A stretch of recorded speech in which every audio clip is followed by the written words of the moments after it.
talked about, yes. And it was the majority of the board wanted the elementary teachers to be able to tutor and get payment, but not the high school teachers. Is that what you guys remember? That's the hybrid solution, The right? hybrid solution, I think. Okay. And I see that it's in section E. Yep. My question was, does the board just want to eliminate that section entirely? You could, I can modify the language to specifically say staff members or staff members belonging to a secondary building may not accept fees, but elementary teachers can. I could do that, or you could just strike the section entirely. Well, everyone knows how I feel. So I don't agree with the majority, so I probably shouldn't comment on this. I want to protect us and our teachers. Yeah. So Let me read through it specifically. Yeah, no, Staff member. Not accept fees for remedial services during.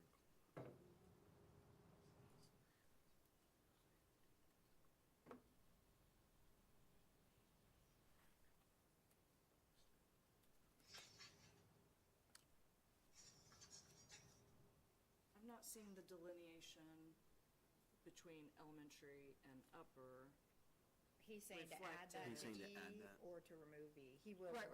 Yeah. I'm saying, in E, sorry, in E, I'm not seeing the delineation, and therefore, I guess I don't see a pro or con in having it. Okay. Like, I don't know. I guess if you're adding, Your go ahead. thoughts, Michael, go ahead. If you're going to add the language to it,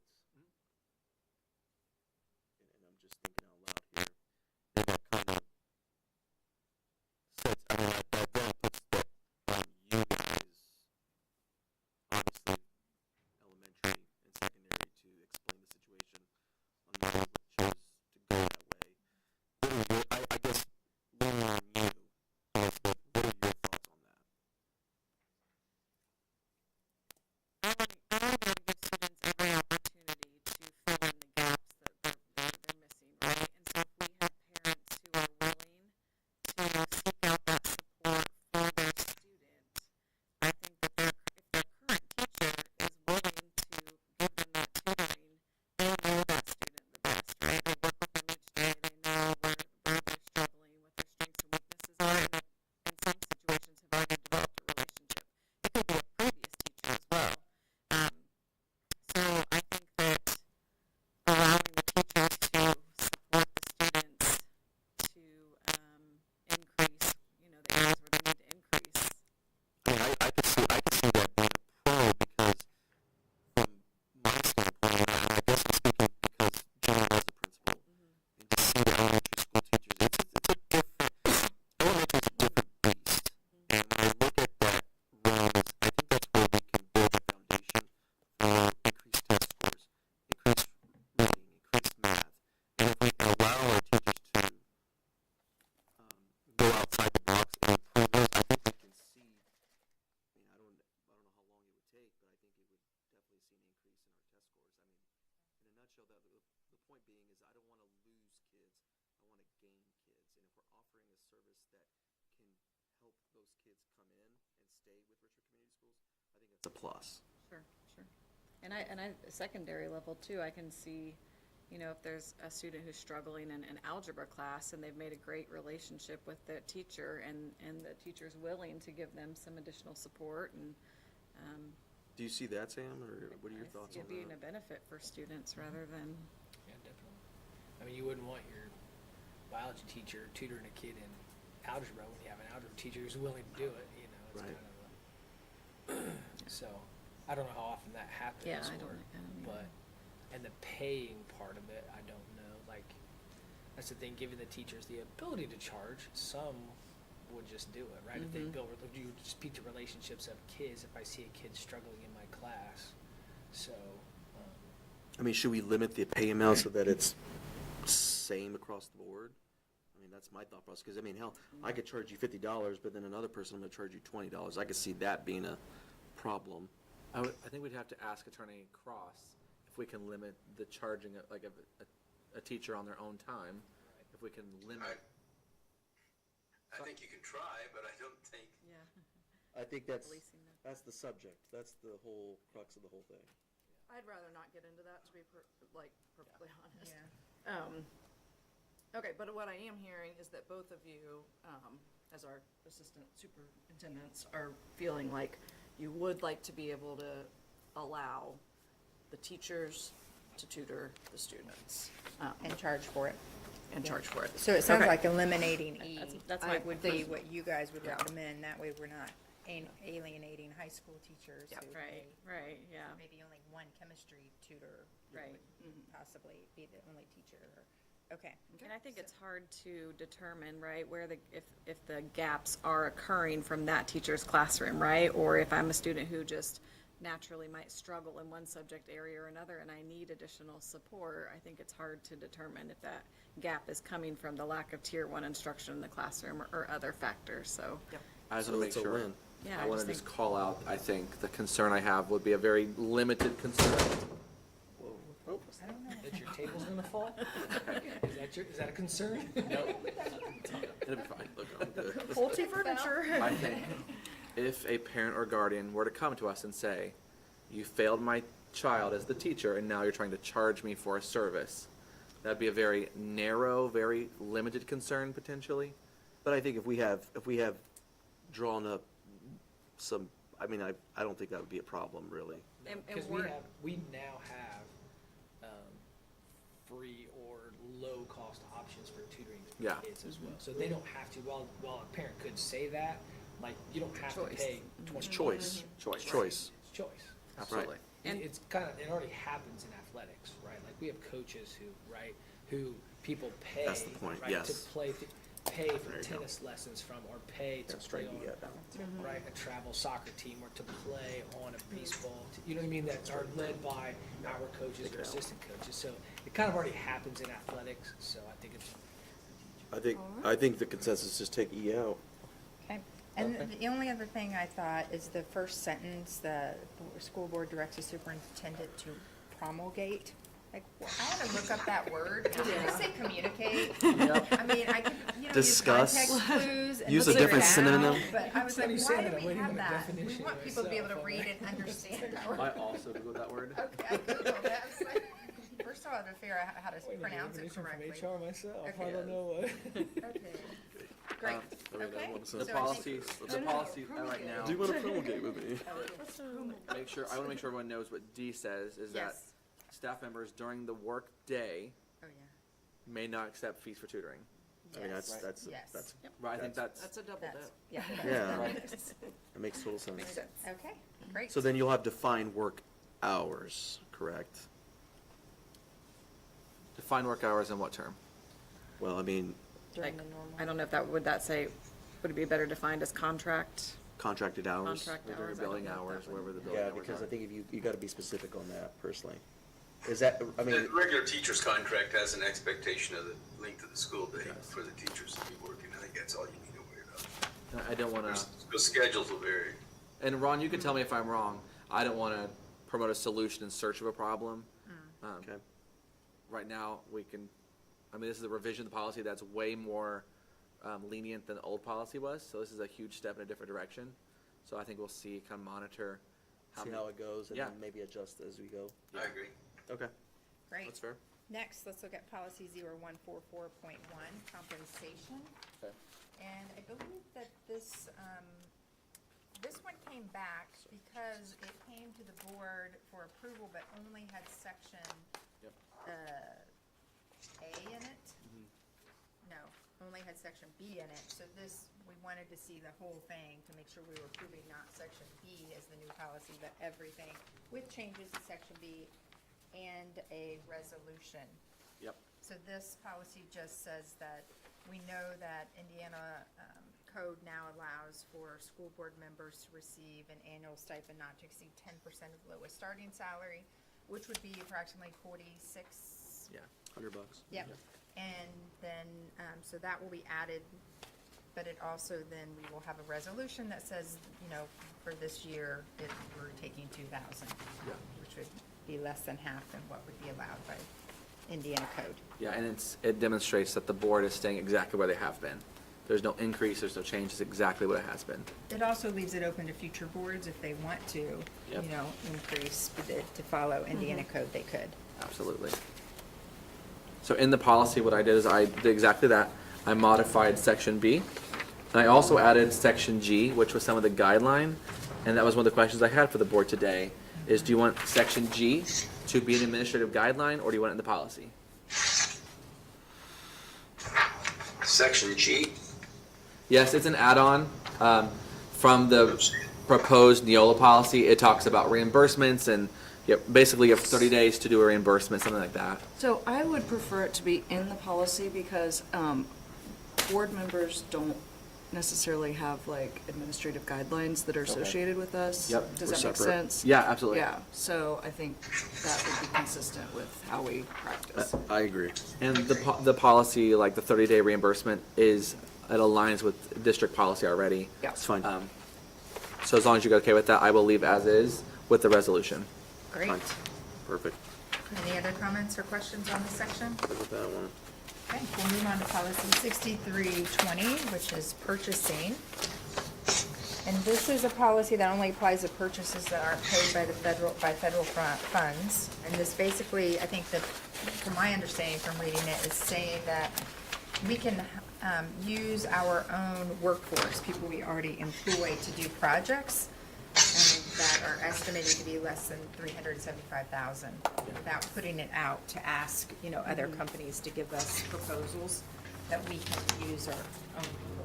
Yeah. Is that What? good? Yeah, why is this coming up? The only reason I brought this policy back is in our last meeting, due to time constraints, we were going to take it to a first read, and we brought it. I just want to bring it back to remind everyone we're taking it to a first read in the May board meeting. I don't have any changes to it. It's just a reminder that we're going to bring it back with us. Great, yep.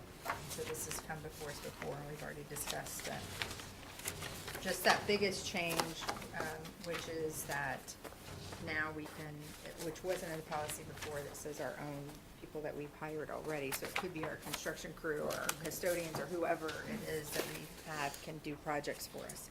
If they're less than $375,000 without going through the process of, Why that?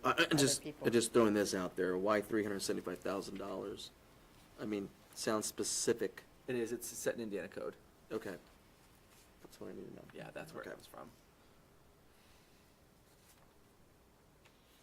okay, any other questions or comments on this policy?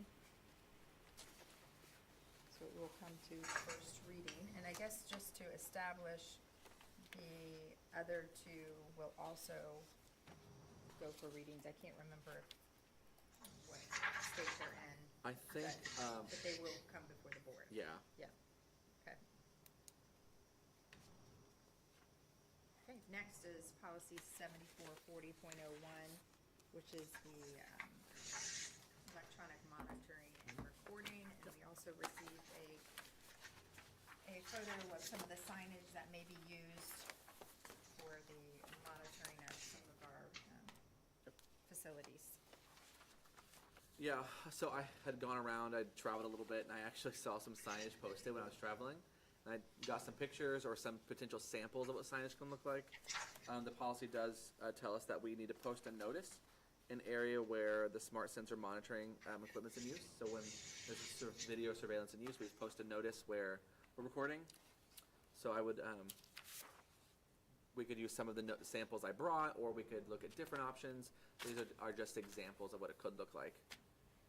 And where would these be posted? Anywhere that a video surveillance is occurring 24/7. So I'm assuming up front, in Yeah. the entrance part. Like in the front of a building, on the back of a building, inside of a front office. You have to have one on the inside, one on the outside to let them know that video surveillance is occurring. So are these all authorized, so to speak, or can it be any? It could, there's It can look however we want, it just could- has to. it can look however we want. There's, the policy or the code doesn't tell us it has to look a certain way or say a certain thing, except the message has to be that there's a notice and that you're being recorded, or it's Okay. being surveilled. Okay. I'm always about the aesthetics. I don't think this is a surprise for anyone. Give me a tour. for my properties, my Airbnb properties where I do have surveillance and I have the signage, I have some cute ones that are not bright red and not bright yellow. You don't love the bright yellow? Just saying. My personal preference would that it be, fitting for the building that it's on, or so it's more of the message this gives me is, negative and Right. warning, and, where I think as a school, I don't know that we want to sound like that necessarily as much as, like, hey, just, FYI, yeah. Well, what is the message of the school? I guess my question to you is, if we have these on there, what is that from your perspective? I think it's safety. Safety? Safety feature, right, yeah, like, Right. hey, we're making sure that Your kids are safe. kids are safe Right? during school, before school, after school. So But I something, don't know that it needs to be a threatening type thing, as more of a, hey, we're doing this for your good, and, Yeah. just FYI, this is, and also we have to, because legally we have to, and, I don't know. I think there's a guess way to post a sign that's, hold on real quick, it I want to say something. sends the real quick. message and. Yeah, sends the and message. What? Do you have a sign that you think? I mean, my thought is this. Oh, I could send you the ones Send that us, I send us have. some, Okay. yeah, because I'm Yeah. thinking, to me, this is not my subject. Yeah, I want safety, I don't care what it looks like. yeah, But I agree with you, though, like, some of these kind of look like, hold on, like, you're not invited. I get it. that's my point.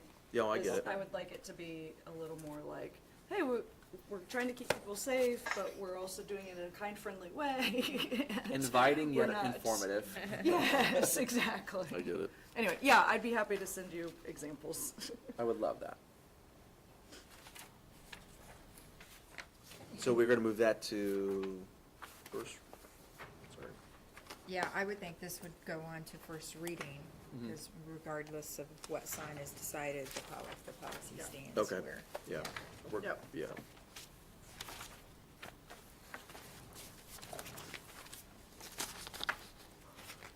Okay. Next, policy 8405, environmental health and safety issues. This has technical corrections. I think this has been a policy that we've discussed in the past, because we altered the section on animals in the classroom Yep.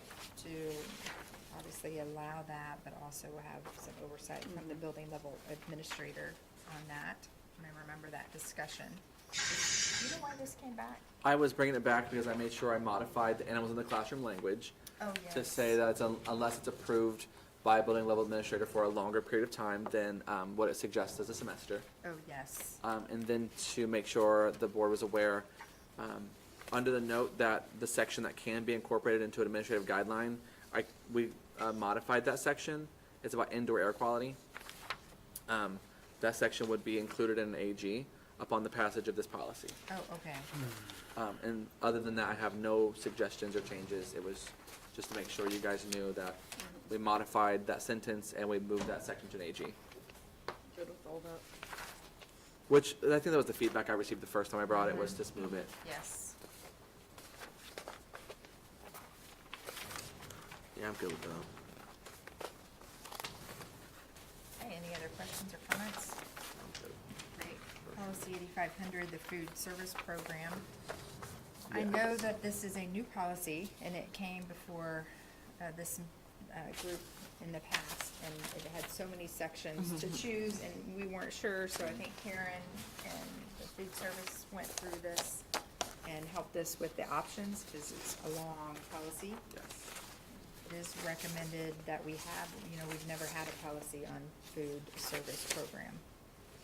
But I think Neola recommends it, and It does. I think Karen agreed with that.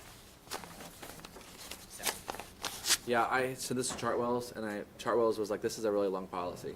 So it took a while for them to really go through it with their team.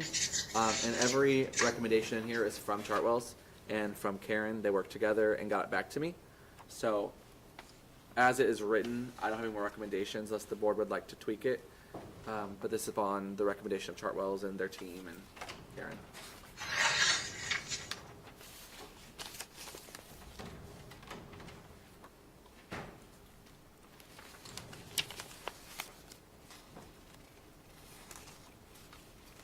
really interesting, we've never had a policy for this in the past. Like,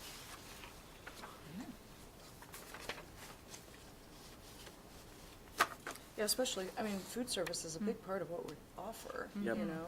Like, that is kind of a little crazy that we haven't had anything to address it.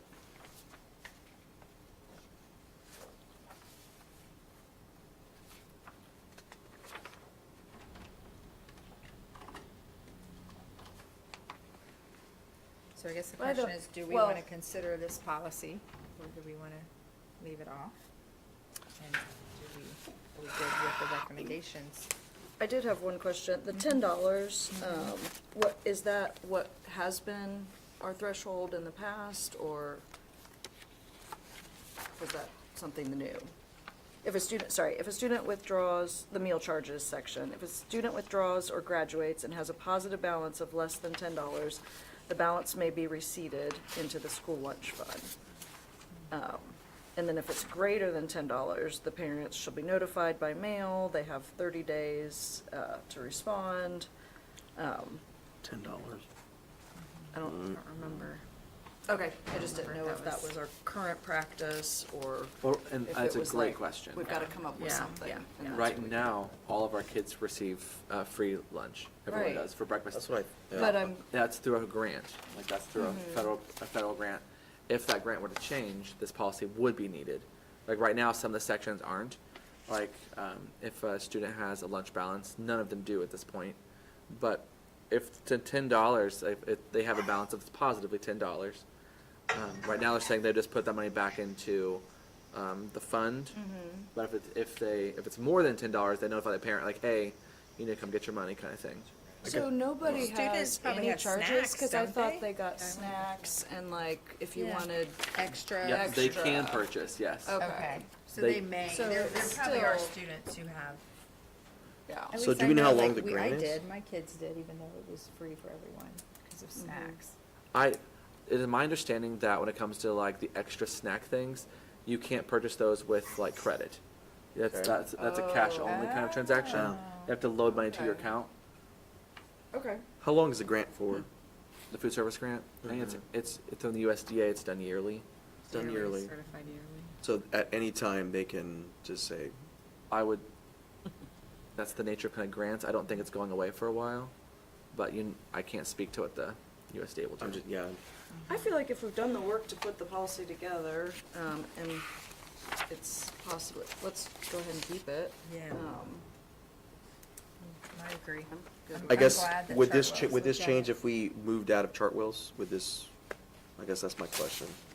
If we were to change food service, not that we are, I'm not saying we are, but if we were to change vendors or would this still apply to the new vendor? I would say yes. Or would we send this to them and say, hey, can you fix this to your liking? I would absolutely have them review it. I Okay. think all the choices are still applicable because it talks about the implementation of a program for food service. Right? The other company, if you went with somebody, which certainly not saying that, but if we hypothetically did, then they would review the policy. If something's wrong, we'll just tweak it and bring it to the board. But having a food service program, what do you think, superintendents? I agree. I think that this policy would be in place and then no matter who the vendor would be, there might be a couple of like, technical, pieces, like they have the food service director might make a decision, that's something that's filled in the blank, and maybe that would be a different person in their organization if we changed who the vendor was, but I think overall, it's a good policy to have to make sure that there's some regulations and accountability in place for the contracted service that we're paying for. I think we do. Okay, Sounds good to me. okay, good. We'll send that to first reading. Next is policy 9270, the equivalent instruction for, attendance for homeschool and non-accredited schools. I think this is, It's come before the board before. I don't think this has come No? before the board before, no. This is, I think there's a section added, or recommended to be added that would not allow a resident student who's being educated in a non-accredited or homeschool to participate in any of the corporation's extracurricular activities. Yeah, this is coming to the board because we're beginning to receive some requests that can be really complicated to work through. And so we just want to make sure we level set an understanding of what the board wants and how we want to proceed. Extracurricular meaning arts, sports, anything like that. Co and extra. Going extra. So right now, the policy, when we talk about students who live within Richmond's boundaries, like Richmond Community Schools boundaries, if they're, right now, they can attempt to take, to do athletics with us, or like as long as it's IHSAA sanctioned. The middle school has this concern, but with the policy revision that we've added, 9270, when the original policy actually has the sentence, and at some point in time, RCS has removed it. So the original does have that the board shall not allow a resident student who is being educated at a non-accredited or a homeschool to participate in any of the corporation's extracurricular activities. So this is one that I would definitely want to know what the entire board thinks, because I think this is a hot topic. Yeah, I think you It Yeah, is, it is. especially with the new IU East High School coming in. Yep. Because, parents who are paying taxes here are gonna want choice. the best of both. They're gonna want, oh, I wanna, send my kid here, but I also want them to play soccer here, and there's no option here. Here being IU East and RHS. Anyway, and as a board, are we okay with that? I wanna know, I see it both ways, but it's kinda hard as someone who's pro RCS, and wanting everyone to land here at RCS, to say, sure, use all of our facilities, and we'll pay for all of that, and we're gonna provide all of that, and yet not have any of those tax dollars coming to support us in that way. But yet, those parents are paying taxes. Anyway, it's just that they're not.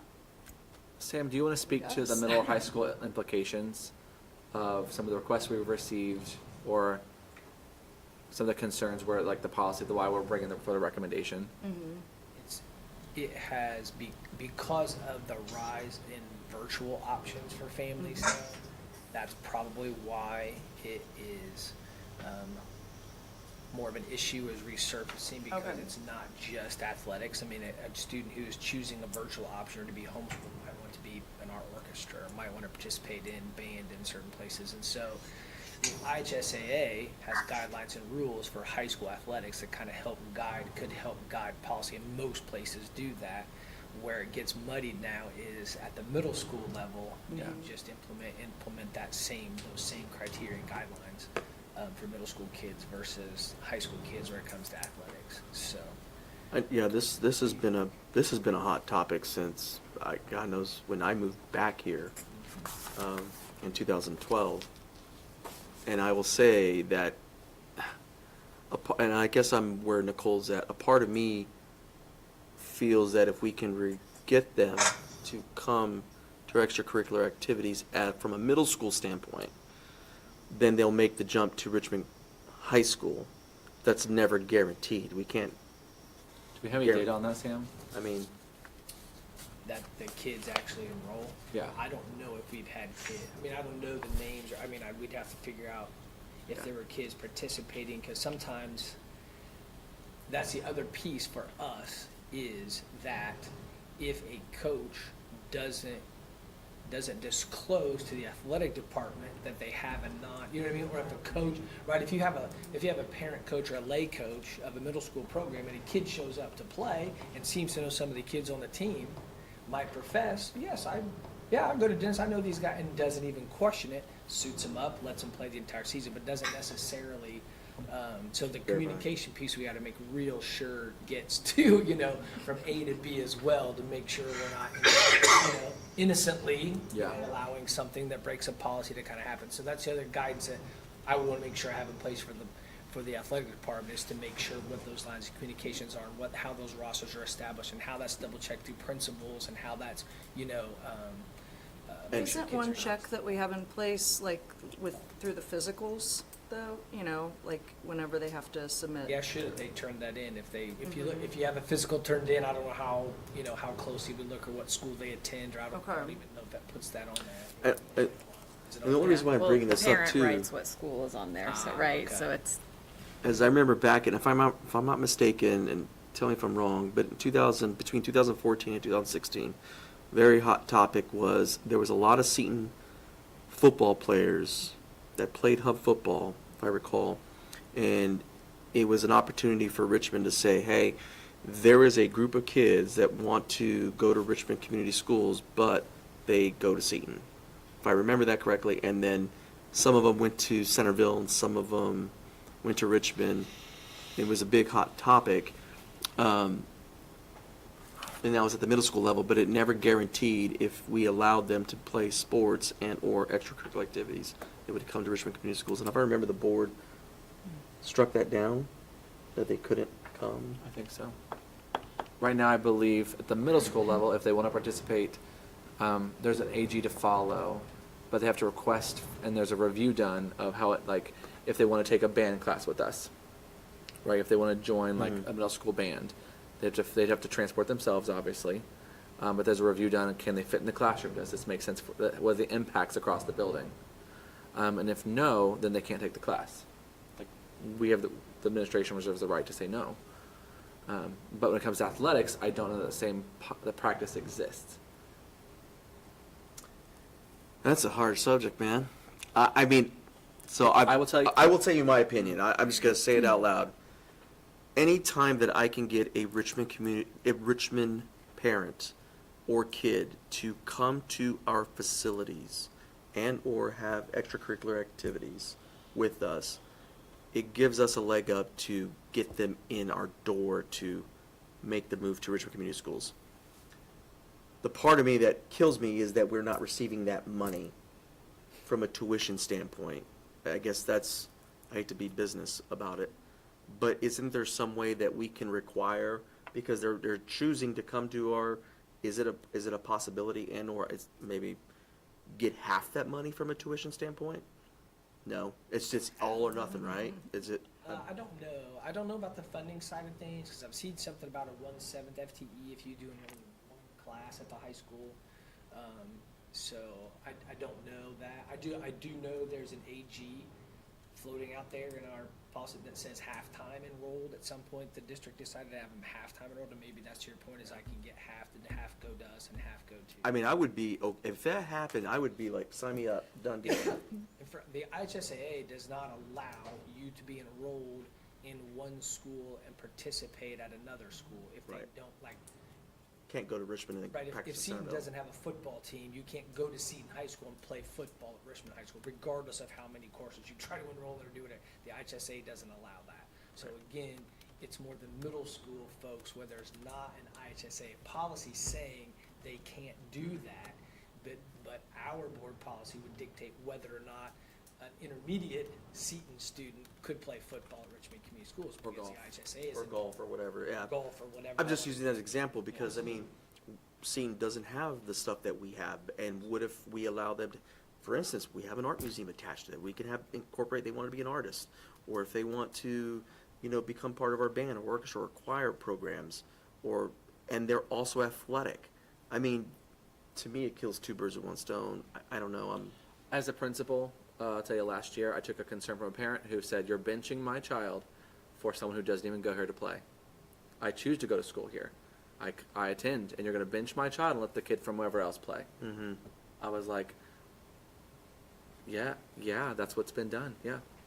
To me, it can work both ways. Like you're saying, it could bring middle schoolers to say, oh, I'm not at RHS, maybe I want to, but I think it works the opposite way too. Someone who's like, well, I'm only at RCS because of that, because I have to be because of this, so now I don't have to be, so I'm going to leave. So I So will. I think that it works Right. both directions. I I think it's know, got to be that's a why wash. I'm kinda It'd be. what do we I will do? say this. My wife's cousin, and I will say this out loud. Justin Farrell has Gracie Farrell in high school. She was at Seton. She didn't want to go to Centerville. They were pushing Centerville because they're both Centerville grads. I get that, but she wanted to, and her and Maddie Carter wanted to come to Richmond Community Schools. So my wife's cousin said, it's your choice.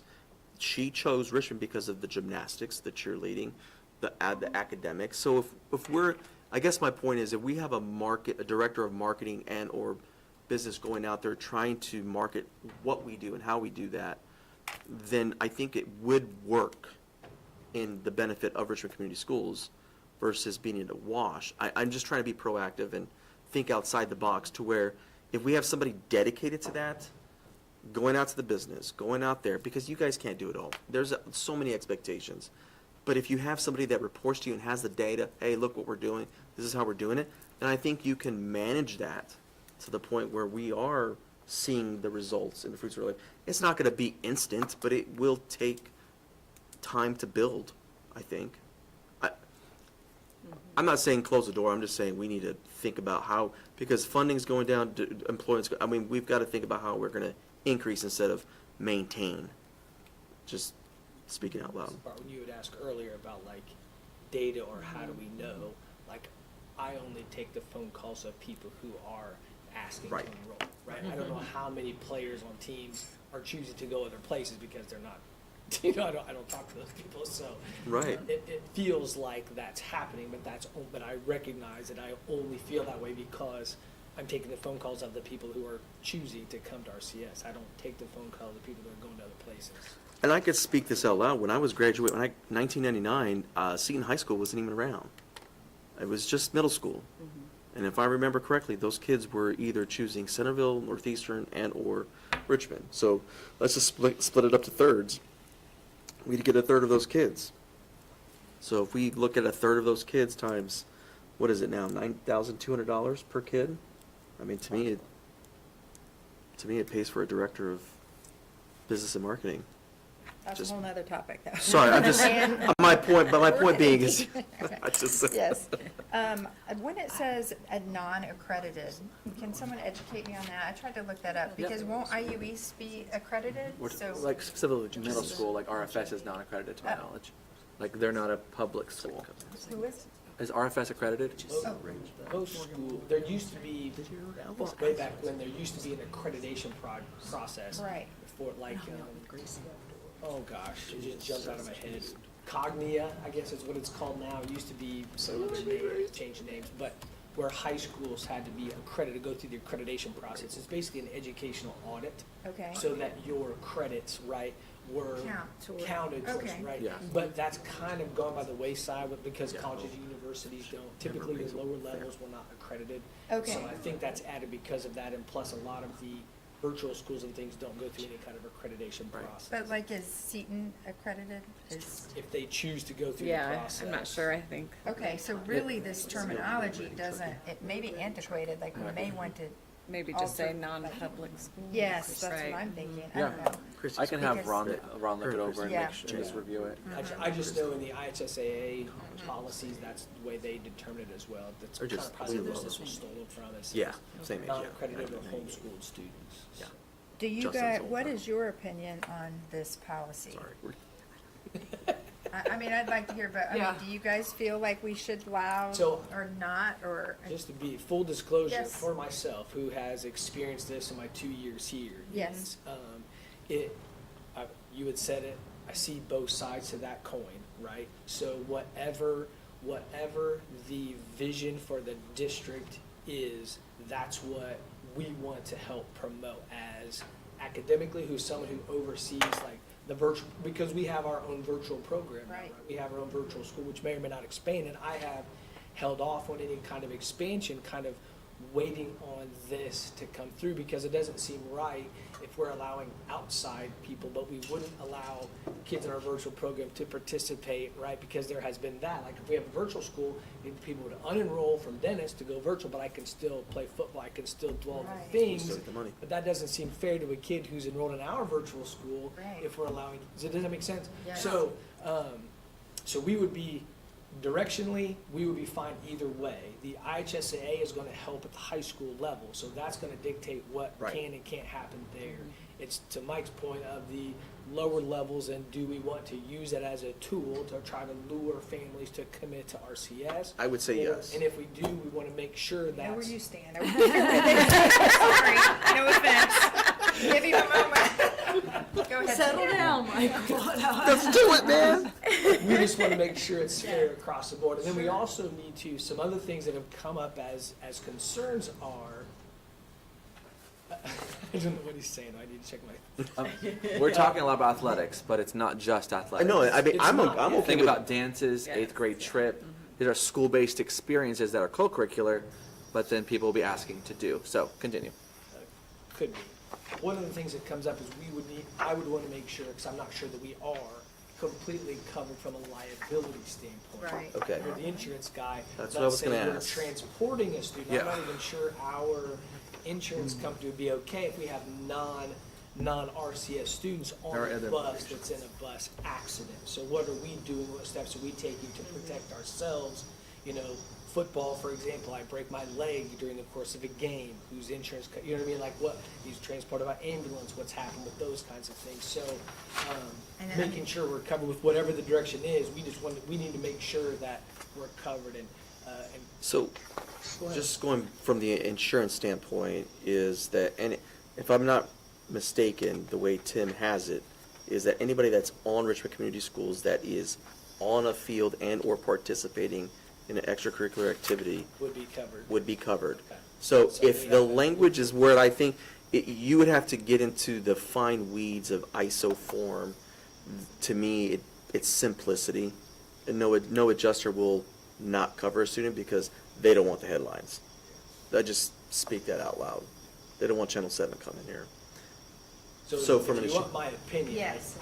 I don't have a strong stance either way. Like, Okay. I'm a kid guy, so I'm all about letting kids participate and play and be a part. Like, I'm fine, but I do understand from the parent perspective of letting a non-RCS kid be the starting point guard on your Dennis basketball team, right? That's a tough pill to swallow for the kids who are in your buildings and walking your hallways, and I'm not the one who's gonna be having those conversations with those parents. I mean, ultimately, maybe I would, but there's a couple steps before it gets to me. So, Well, It could be a band would- director who has 20 more additional kids added who aren't even in our district, and then we have to hire another band teacher, and then, Right.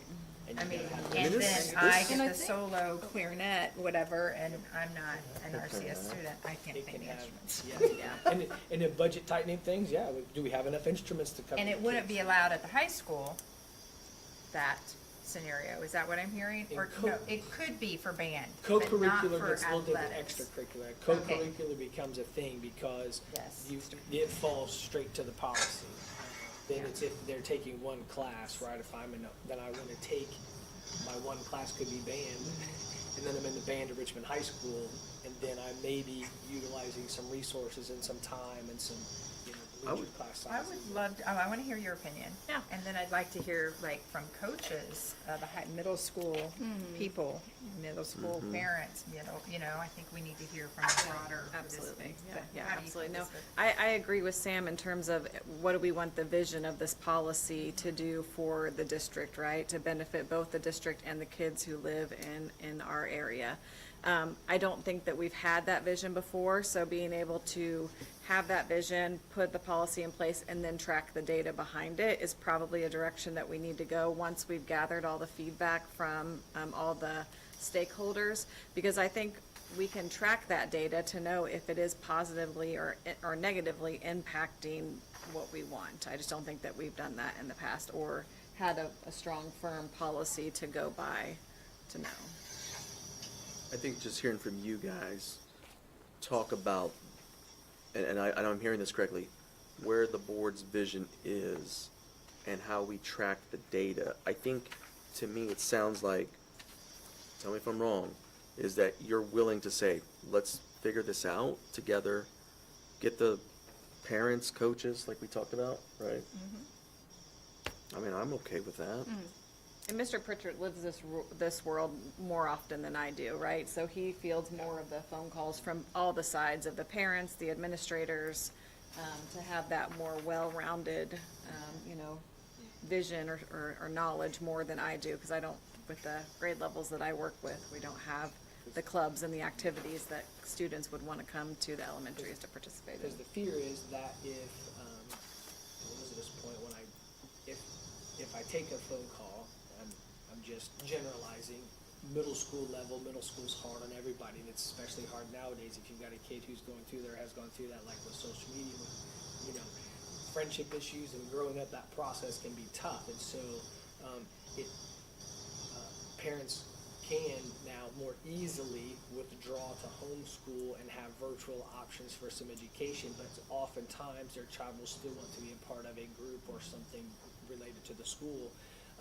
And then maybe disengage from the brick and mortar for a few years through those difficult adolescent years, and then try to re-engage at the high school. And I don't know what the success rate is for kids who have disengaged in our brick and mortar for their education part. So I don't know how, I'd have to talk to principals about what they see in the classrooms, if that's more detrimental to kids, right? To allow them to avoid that growing up process, and then try to reintroduce yourself at, 1,300 kids at the high school, and hope that they have success. And maybe some of them do, and maybe some don't. But so I don't know if that makes it easier for parents to make that decision to withdraw, if I can still let my kid play football, be in the band, and participate in 8th grade trip, kind of a thing. And if you guys want some additional perspectives, Franklin County does not allow it. Nettle Creek does not allow it. Centerville does not allow it. Shelbyville does not allow it. Their all policies are written very similarly. They all adopt the same language, but they simply say that a student who is enrolled in a non-accredited school or homeschool who has legal settlement within the corporation, they live in Richmond, they may enroll only on a full-time basis and otherwise will not be allowed to participate in co-curricular or extracurricular activities. That's Shelbyville's exact stance on it. But also Shelbyville is not Richmond. Right. But I will say this, and I didn't mean to be snarky about that. That's It's okay. not that I was. It's not. Two different cities. But I will say this: do we, and from a data standpoint, do we know how many elementary schools kids do we have enrolled in Richmond Community Schools, and then what's the drop off to middle school? Do we know that data? How many kids are we losing?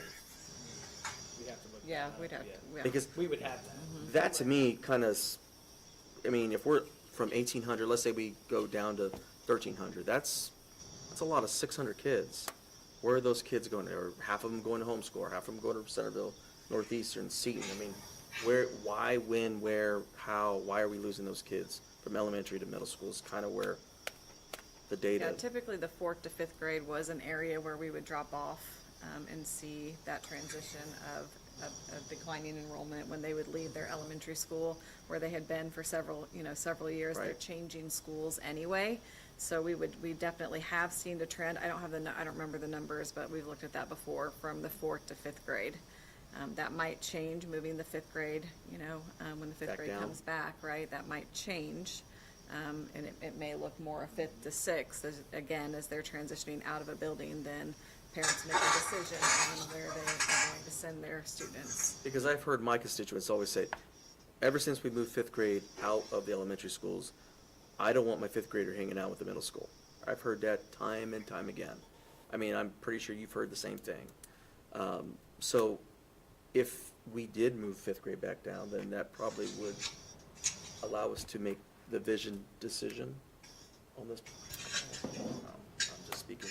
I think that, for me, I'm having a hard time seeing, I understand both sides, but I just feel like sometimes you have to pick in life. And it sounds like to me like you have to, I'm sorry, you can't have it all. No, I get it. You yeah. know, you can't have it all. And I feel like even though that would possibly make some students then say, ooh, I've experienced RCS with football and maybe I'll go into the high school, I think it's gonna work the opposite way too, where people are gonna say, I can just easily homeschool now because now I can do band and I can do orchestra and we can play golf on the team and do it all and still not send, get the money for RCS. So I think that, I feel like I'm in favor of the way this is written and the way the other corporations, not because I want to exclude people in our community. Have we lost our feet? I'm including them by saying, come to RCS. We offer all these things to you if you come to RCS, and we have great teachers and we have great programs. We do. So And I that's guess- how I'm feeling, but I do want to hear from teachers, parents, and coaches, because they are the ones impacted and, and what they feel like. So, I have written down. Go ahead, Nicole. Oh, I'm sorry, Nicole. You go. No, either way. No, you. And one thing that I keep hearing is vision, what's the vision, and I guess, as I'm hashing this all out and we're hashing it out, the biggest vision that's coming to my mind is I want Richmond to be a community, Richmond is there's Richmond community, but there's RCS community. Does that make sense? Seton has its own community. Centerville has its own community. So some of that involves some exclusivity. Some of that, like if you're in my family, you're Stoltz, and we do I'm not inviting all random kids on my vacations, We've taken the Breton kid a few times, but other than that, so that there are privileges that come with being in the RCS district. And those privileges include, football and soccer and baseball. You see what I mean? So I guess where I'm landing is, yeah, you have to be one of our students in order to be in our family, in order to be, on our teams. So that's kind of where I'm landing on that. And I guess I feel we have our vision here, engaging mind, and it isn't a vision for Seton kids or homeschool kids, because they don't come. The vision is RCS. Yeah. For me, engaging minds, challenging learners, achieving success together. Say community makes me think of the conversation, just athletically speaking, co-curricular speaking, because no one can offer what this corporation offers on Right. co-curricular things. So, but athletically speaking, when you say community, someone who's relatively new to the RCS community sees that at the lower levels, very important where it comes to Richmond Evening Optimist baseball. Used to be lights on all night long. Now there's very limited hub. You referenced hub earlier. Doesn't exist, right? So opportunities for younger kids to interact with each other from other places that aren't RCS. That's how the community could help us as a school corporation get those kids involved and get those kids engaged in those things. And we do a great job on the arts side, but athletically speaking, some of those things I'm hearing, have shifted outward. And to Mike's point, if the school doesn't, if the community doesn't offer those things, what we're recruiting to, we're going to have to create our own recruiting tools to, because Richmond Premier Soccer is an example of, kids from other places come and play, and then I know some of those kids have, right, that's a community organization, probably happens with baseball, probably, could happen with other things if the community has some of those things to offer, but that seems to be, like you say, a marketing piece or something would have to be a bigger conversation. I think to me, when you talk about tradition and you talk about community, it is not 1990 anymore. It's not 1999. It's not 2010. Things are changing right before our eyes with AI. I'm pretty sure, the next 10 years, things are going to be totally different technology-wise. So are students. I guarantee raising a kid in this day and age is different from raising him in 1999 when I was being raised. So either we adapt or we're going to lose. And that is my feeling.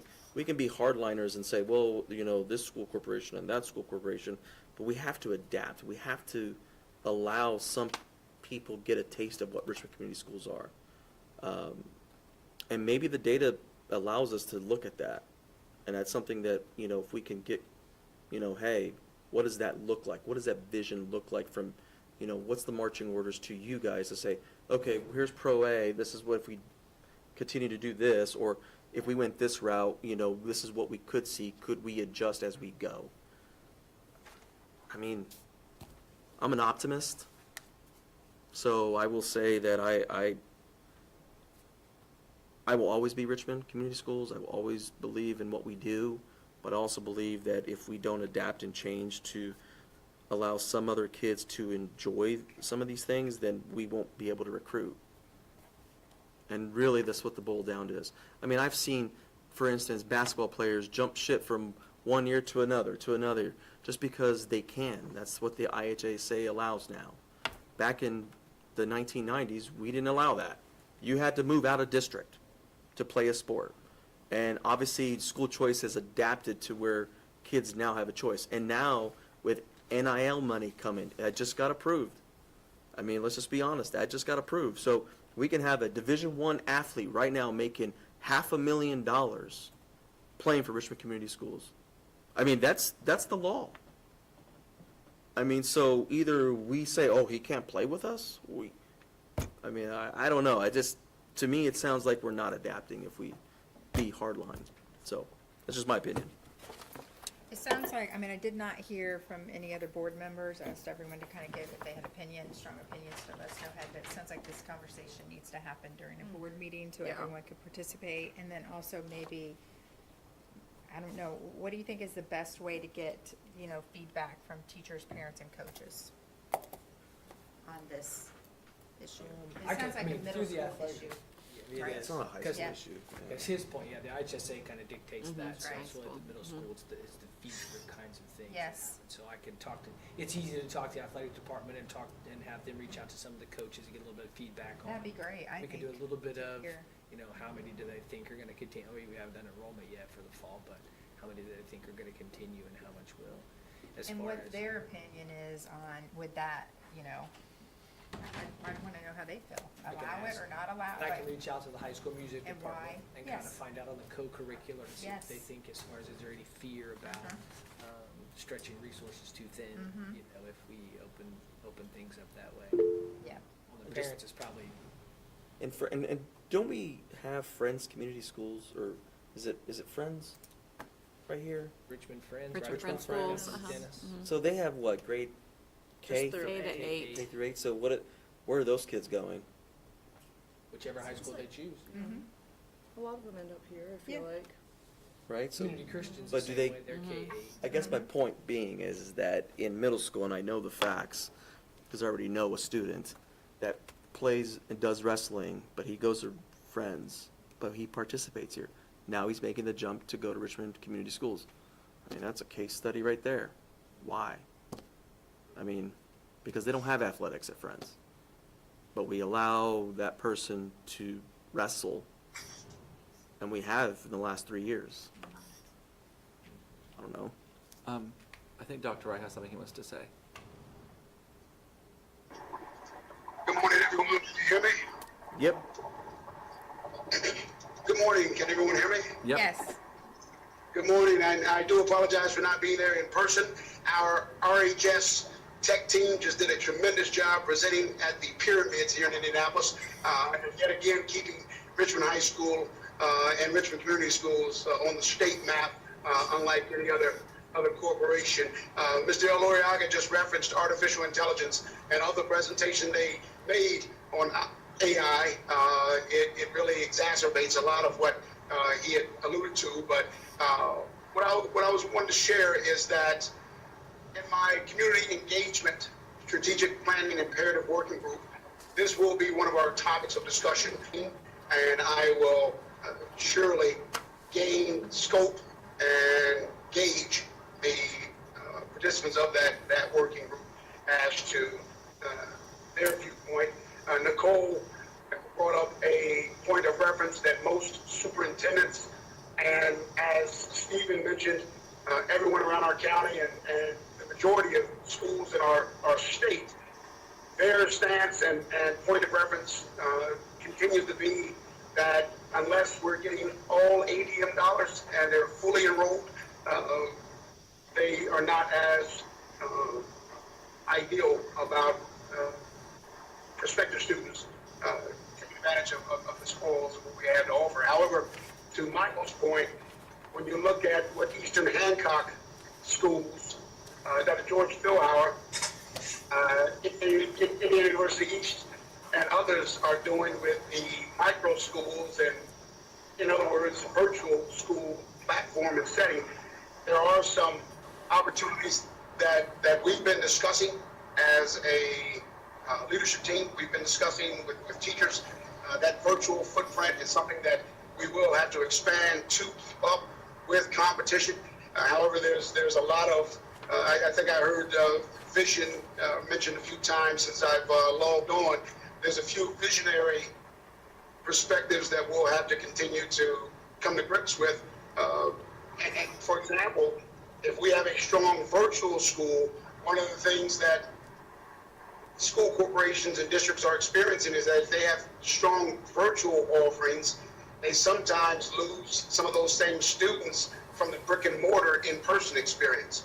And as we know, the state doesn't fully fund the full-time student on the virtual platform as they do in person. So like I said, there's a handful of things that we can flesh out, but I will bring this up in our community engagement, strategic imperative working group, so that our community can start to toss the idea around, as well as for our community conversations that will begin this Thursday. We'll make sure that this is a topic of conversation, because one thing for sure that we also have to be cognizant of, and we talk about it even with our faculty and staff, our current RCS employees do not always appreciate hearing about recruiting quality teachers, and therefore what we lead with is retaining quality teachers. And so I think the same perspective goes for our families and our students. We're looking to retain our quality RCS students and also recruit some potential students. So there's a lot to be had, but I'll definitely bring this up and bring back our data and findings and discoveries from those conversations. I appreciate you all. Thanks, Dr. Wright. The only thing I would say with your case study would be that you are assuming that that student chose RCS because of wrestling and not because of all the high school offerings, which are amazing. Having had a kid go into high school and wasn't sure and went to Centerville and interviewed the principal, or, and went to Northeastern and then went to Richmond. And that's a big piece where, that student, was it just the wrestling, or was it, if the wrestling wasn't there, would they still have chosen because of the amazing things at the high school? I will answer that question right here. That person went to Centerville, that person went to Northeastern, because I know that person personally, and went to each school and chose Richmond Community Schools, not just because of the wrestling program, but because of the offerings of, he's an A student. Right. And I'll say that out loud. He's an A student, he wanted to go into honors, but because we offered a strong wrestling program in middle school, and he was acclimated with the students and built a relationship, he chose Richmond Community Schools. So that's a big piece that we're not finding in the data. That data is, those are the intangibles that we're not seeing. Tangible touch, feel, I don't know. But yes. So it sounds like, Sam, you'll get, kind of talk to athletic department, get some information from specifically how they feel about this. Dr. Wright is having a meeting where they're gonna review it, and then maybe this should come to the board. I'll ask the music department as Oh, well. yes, Yeah, yes. that'd be great. Teachers, we need Art, some art, just ask them all. Yeah, Ask them all. They're worried about Yep. resources getting Yep. stretched thin. yes. And even getting some parent perspective of how that feels to have someone not in this district play, when your kid sits on the bench, or, that would be good. Okay, so this should come before the board, though, so we can hear from, Would you guys like to, for us to gather feedback? Oh, because the next 2 weeks of school are going to be a little crazy. oh, really? Why? Wait, what? A little crazy. Would you want to bring it back to a June policy meeting, or do we bring it before the board in June? I feel like before the board, because I Okay. think. It's a big topic. Yeah. It's a huge topic. Yeah. Well, and that's the other part. Are we waiting until June? And I you- don't think there's a rush. Do you want to tell? Is there a Do you want to rush? tell them why? There is a rush. We Okay. were all fielding phone calls as probably February is the first call that I took as far as, so I would just want to make So sure you I'm want it clear on even May's through, well, I agenda? just want to make sure that I'm clear through the board and through Stephen, so that as I'm talking to the people that I oversee, that we are following Right. at least what direction we should be, what are the current policies, or what is in place. And like I said, it's easy for IHSA, for high school, it's a little easier, but middle school For parents current and middle things. school, that they can Right. join us, is what Yes. the current Can policy is. Can I be in the virtual school and be in the orchestra at Hibbert? Can I do that? And if We haven't, you know what I mean, like that isn't exactly, to me, hasn't been, so it's kind of, we've waffled out a little bit, and So then fortunately or that unfortunately. student is, okay, so a student could be homeschooled and then come during the school day to Hibbard for orchestra for one period, so, there's an age, Currently what. there's an That's AG. what this kind of says, and that's based on the IHSAA's, right, athletic guideline. but Right. That fits everything for us, so if I'm a virtual student in our virtual, if if my parent can drive me to Dennis, can I be in the choir at Dennis? So we could have 20 Friends School students join orchestra at Hibbert. Yes. As the So AG, if they took the one class, and the one class would be orchestra. And then we would need to hire another teacher, which when we would pay for and not get, We The don't money. receive any money. We Yes. don't receive the money. so Well, we that's, would- I mean, Well, we this would need a teacher for slippery that stuff. period. Right, Yes, for yeah. that For that type period. of day, but we would need to figure out how we would handle that period. And that's an extreme also, right? Sure. I mean, how many students do we have participating doing this now? Meaning Like- outside of the district? Yeah, that come to a class, come to I know you're not sure of all the athletics, right? Or, I mean, are we talking? Yeah, I believe, well, I hope I do, because we've had those conversations Oh, about okay, making okay. sure we double check rosters Okay, and making good. sure, so we've had that conversation because it came up. But as far as the arts go, I think most principals send that to me, and sometimes principals may be fielding those calls and maybe having their own conversations to keep the students in the buildings, right, and the parents may make a different decision. Right now, it's just kind of been, if it comes to me, it's really left up to the parent. I kind of put that out there as you could come for one, you need to enroll for one class, and they decide whether or not they can do that, and then, I don't believe it has happened in the arts just yet, because I think the ones on the phone calls I've gotten for the arts have either decided to stay or have decided just to homeschool and not, right? not- the AG says they need to request it prior to March 1 of the previous academic year. Yeah, Oh, For the there's a following school guideline year, out there, Okay. yeah, and but then- that guideline also says halftime. It also Yep. says 3 periods, not Yes. just one. And the Okay. building, So they have to go through. So that's where there's some confusion Yep. for me and my Yeah. departments is it's. Yeah. But we don't it's a receive little money for that, is that correct? correct, we don't. See, why can't we receive half? Just my thoughts. Receive half, what do you mean? They're Like three if a periods a stu- day. Oh, 3 periods a day, that'd be a question for finance, I don't know. I mean, that's my, Seems guess like- the charge would be to finance, be like, So well, if we, a student is Right. homeschooled, then, if instead of getting you State- $8,000, now we get $4,000, but we still get $4,000, that goes to Richmond. You're still enrolled for 3 periods. Or well, it's complicated. I know it's very complicated.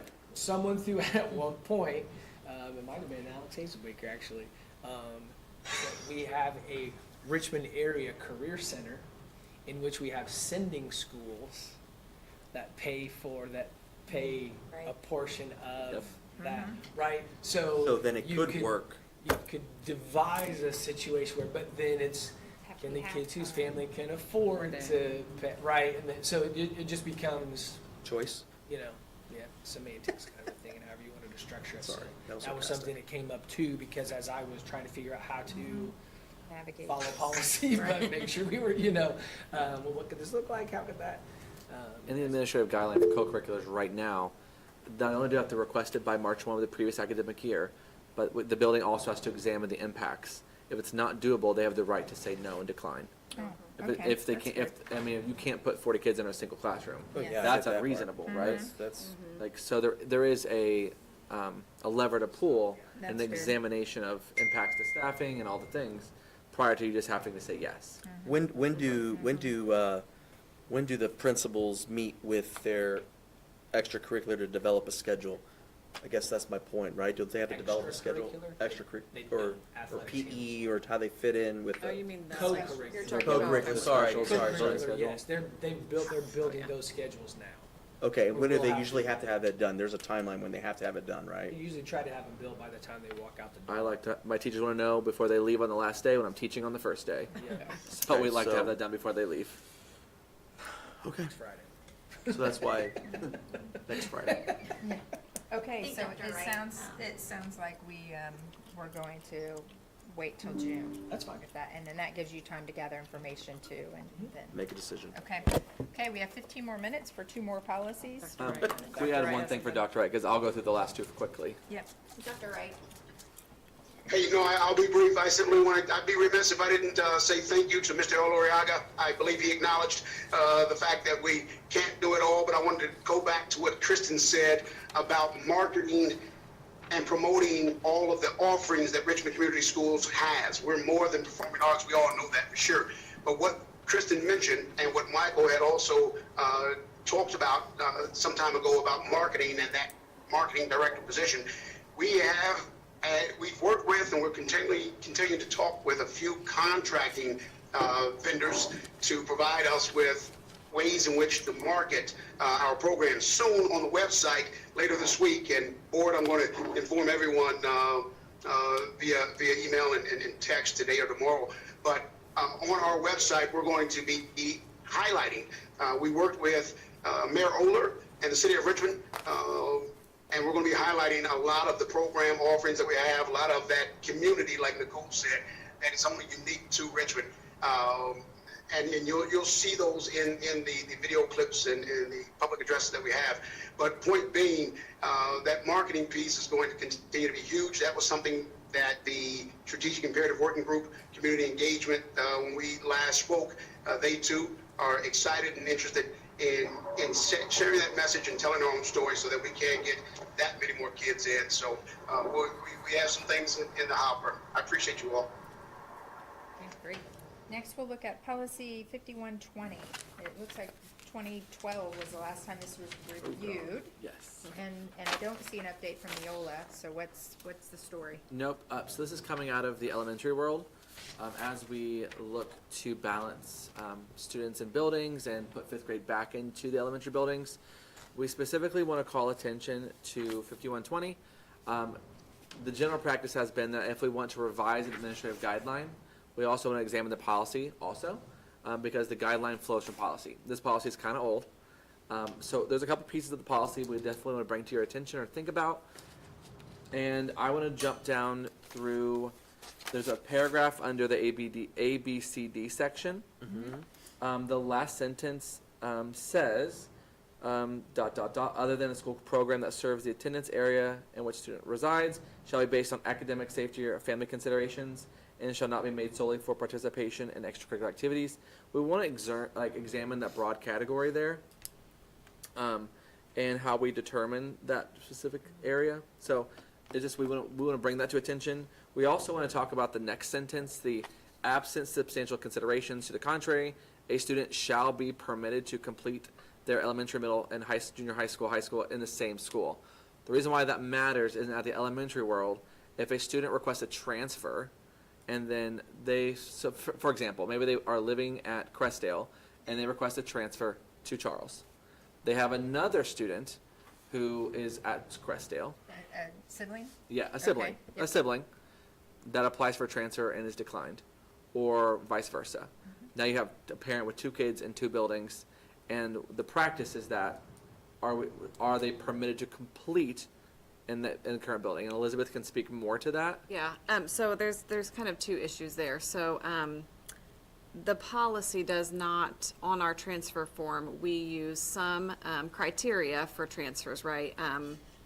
Good attendance, good behavior, and academics, right? They're keeping up. So if a parent has requested a transfer and is not meeting some of those criteria that's in the AG, it doesn't really address that within the policy. So if you just look at the policy, if a principal is saying, I am denying your transfer this year because you've had 42 absences, you're not getting across town on time, behavior, whichever one of those criteria marks they're not meeting, the policy does not kind of allude to that and says that the student can stay where they've been through their entire elementary or middle school. So there's a little bit of We need to add discrepancy something to there. The criteria Right. for maintaining that. Correct, yes. Or, yeah. or refer to the AG and say, we will follow procedures outlined in AG Okay. that say, here's how attendance, like what we consider. Correct, right, yeah. There's just nothing that references that in the policy, so it Because you could. could have kids bounce back, forth, left, right.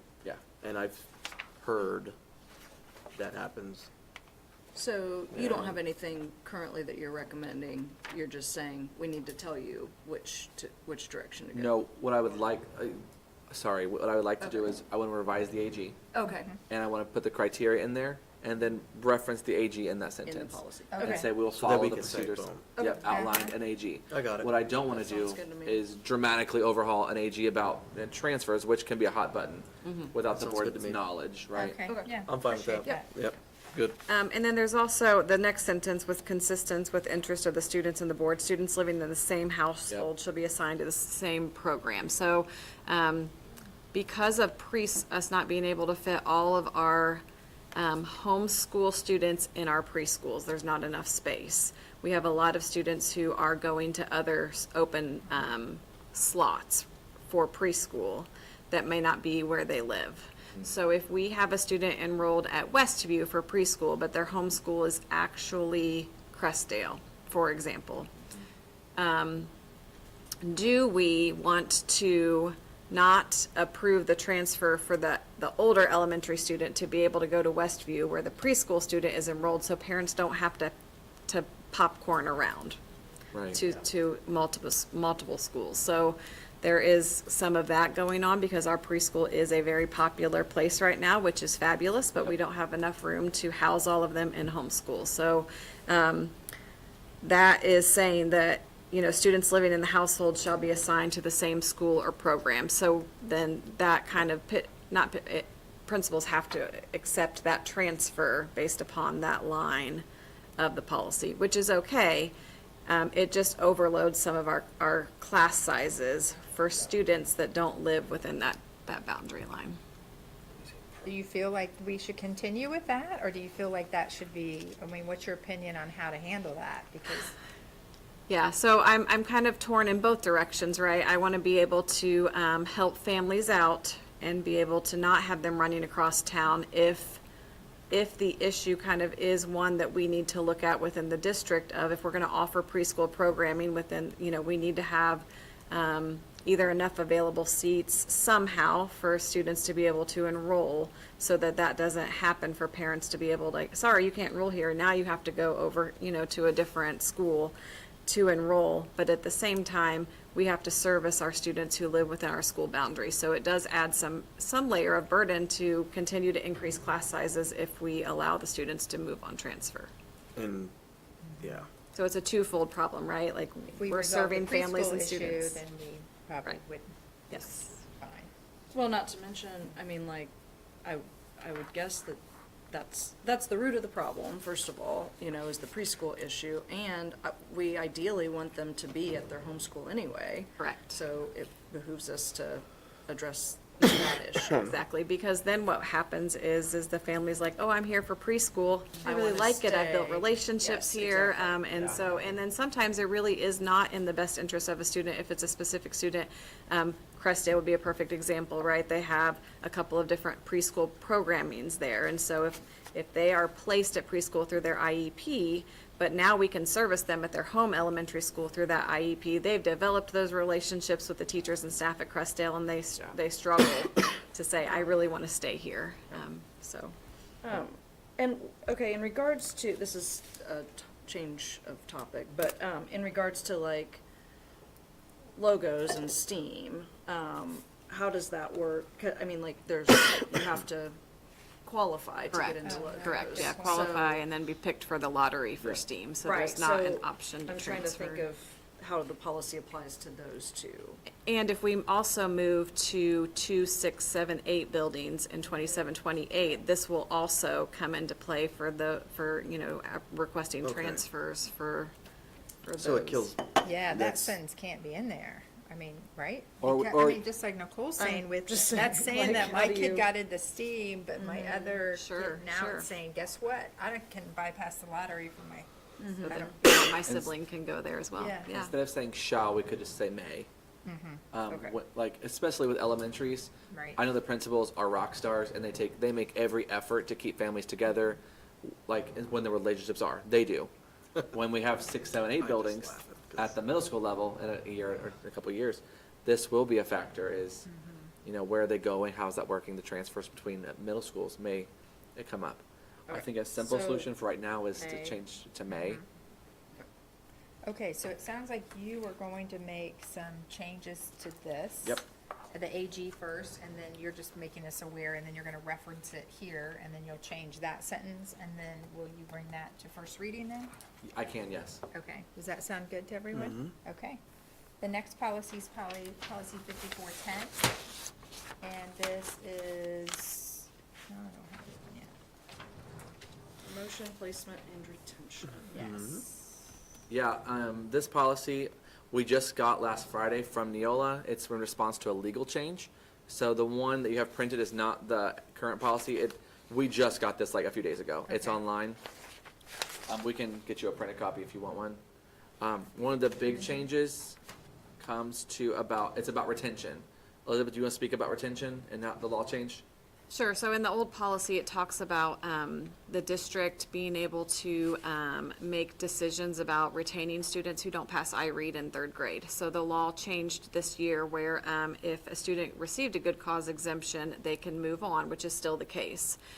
We could look at student data, past retentions, and decide if it was in the best interest of a student to retain them or not in third grade.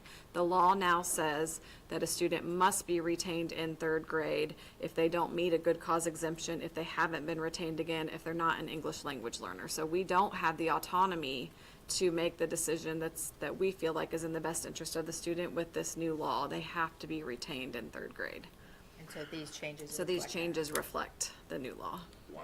The only thing I noticed missing were the Indiana code cross references at the end. I know Indiana code for remediation, student Yeah. standards and assessment, so those should be here. I will ask why that's not there. Okay. It just came from Neola on Friday. That's unexcusable. I know. I mean, you had Monday to work on that. Come on, I man. had all weekend. Come on. I know it's. I had all weekend. I'm like, what are you guys talking about? Your mother. Forget Mom. But Unexcusable. You FaceTime. I know. I did FaceTime my mom on Mother's Day. The policy, as I have on public side, it removes the criteria for like what you base retention on. Right. That's gone because we don't have an option anymore, and that's going to be a big change in practice. Right. But it's in response to a legal one. The drafting notes, our current policy has A, B, and C, D are all selected. I would like to maintain that if the board is okay with that. But there are two drafting notes I want to talk about. The one is about if a student who is eligible for special education and related services shall be promoted or retained based on the recommendation of the case conference committee and the student's IEP. That one I think is a very interesting drafting note. It's not required by law, but may be selected if the board chooses to have the case conference committee make the recommendation for retention. And who's the? A case conference is made up of a teacher, a principal, the student's family, and any like Related related services. services. So are you wanting to switch that to May? Is that what you're saying? It's Shall. Are we looking at we're not looking at the first A, B, C, D, correct? No, we're not. You want to select all of those? Yes, Okay, so right. the second set of A, B, C, D, is that what we're talking about? This one?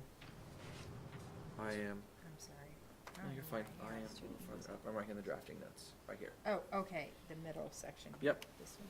So what they're doing is they're saying a case conference committee may choose to retain or not retain. Okay. I would like to lean on Elizabeth and her background to maybe Yes. make a recommendation on that. Yeah, I think typically through Article 7 that's in the best interest to keep that decision to the case conference committee I would agree. Okay. in I the would. policy. Yeah, great. Agree. So I will mark that one if you guys are okay with it. Yes, And then it's the next drafting note was following sound principles of child guidance. yes. The board discourages the skipping of grades. And that's a drafting note that you guys can select or not select.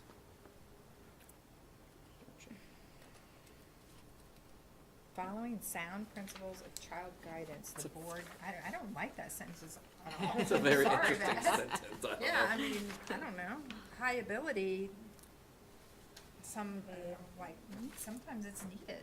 I mean, I understand there's asynchronous learning but I don't like that sentence. I don't strongly discourage skipping of grades. I don't know what everyone else think, I mean, it just Yeah. seems odd. Unless I'm missing something, like, I don't think it's used very often and it's just gotta be very delicate, but I don't discourage it if it's needed. Yeah. It's like I wouldn't, I don't know. I'm not in favor of that. So we could just eliminate that line? Yeah. We're just not selected. We just wouldn't select it. Yeah. So We wouldn't it would be select it. included. Oh, yeah. Okay. You guys good with that? Mm-hmm. Okay. Yeah, I'm good with that. And then the following A, B, C, and D, I would recommend we select all of those Okay, also, this- as we okay. currently do. great. Any other questions or comments? Looks like it's 11:30. I always try to keep to our Yep. timeline, not Good to rush job. anyone, but well, it's 11:31. So. Meeting adjourned? Okay, Is any that other what I'm things? hearing? I just want to say thank you for the board being here today, and Yeah. I mean, there are some hot button policies